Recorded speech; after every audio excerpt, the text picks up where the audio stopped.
Hello everyone. In this video, I'll be talking about Leetcode question number 450, delete a node in a BST. So we are given a root node reference of a BST and a key. Delete the node of the given key in a BST and then return the root node reference of the entire BST. So basically, the deletion can be divided into two stages. One is search for the node, and then if the node is found, delete that node. Now remember, it's a BST, so once we delete a node, we need to rearrange the remaining nodes to follow the rule of BST, which is basically all the nodes on the left subtree are less than the root's value, and all the nodes on the right subtree are greater than the node's value. So when we delete a node, we want to make sure that this node, the new value in this node, is least or every other node's value on the right subtree is more than this value. So basically, if we are deleting a node and it has a right subtree, we find the least minimum element on the right subtree and then update that value over here and then delete that node from the right subtree. Okay, that is the biggest thing to remember in this question.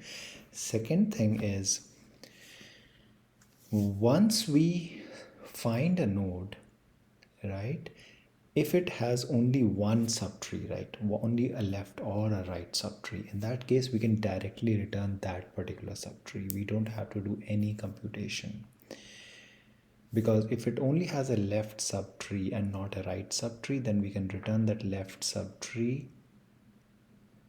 Since it's being called recursively, this method,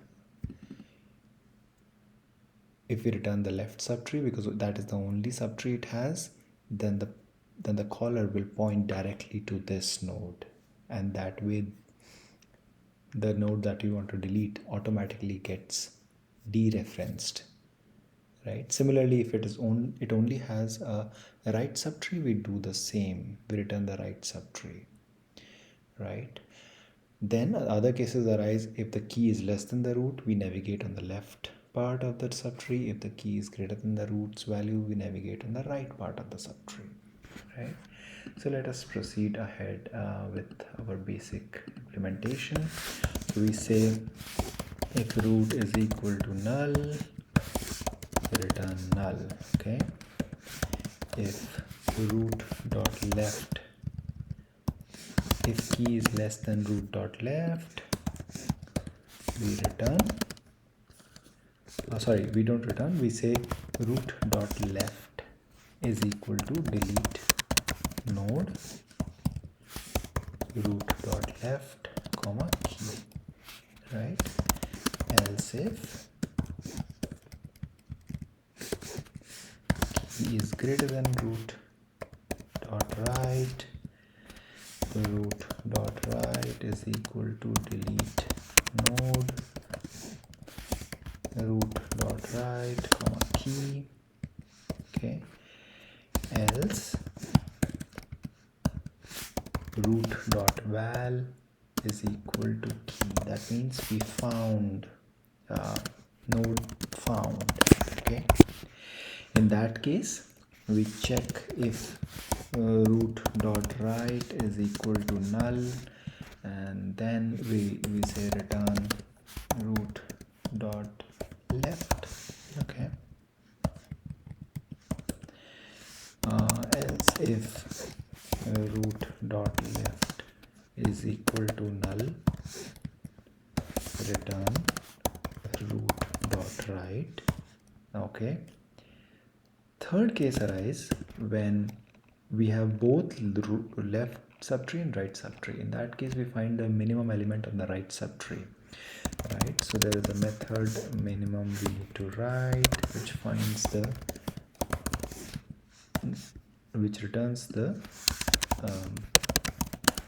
node on the right subtree, right?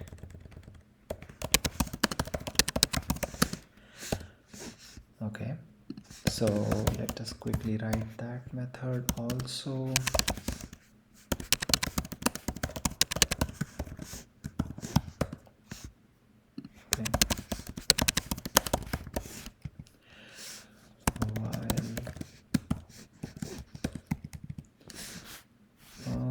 call it node and not root.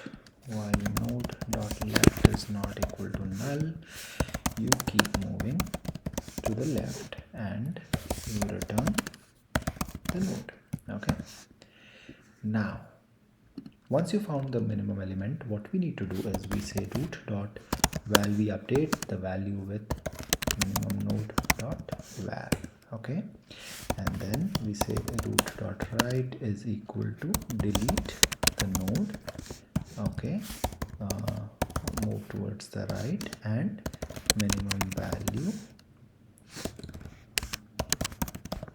dot val. Okay, return root, and that should be it. We've covered all the cases. Let's see how it goes. Okay.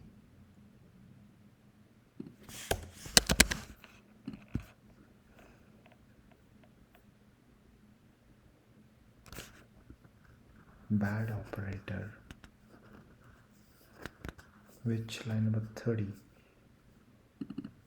Oh, okay. I mean, it should be value. Okay. Yeah. So I hope it is useful. The main trick here in this question is take care of this situation, right? When both left and right subtrees exist. And also remember this, that if only right exists, then return left. If only left exists, return right. And keep navigating recursively by comparing the root's value with the key. Less is on the left side, and then call the same method again, point the root dot left to that result. Same thing for the right side, and that should be it. Keep iterating on the left all the way till the left subtree, like till the last node in the left subtree is reached, and that is the minimum element in a BST. So that's how you find the minimum element, and that should be it. So I hope it is useful for you. Please like the video if you found this useful. Please comment what you felt about it. Please subscribe to this channel, and let's keep solving more such problems going forward. And best of luck for your interviews. Thank you.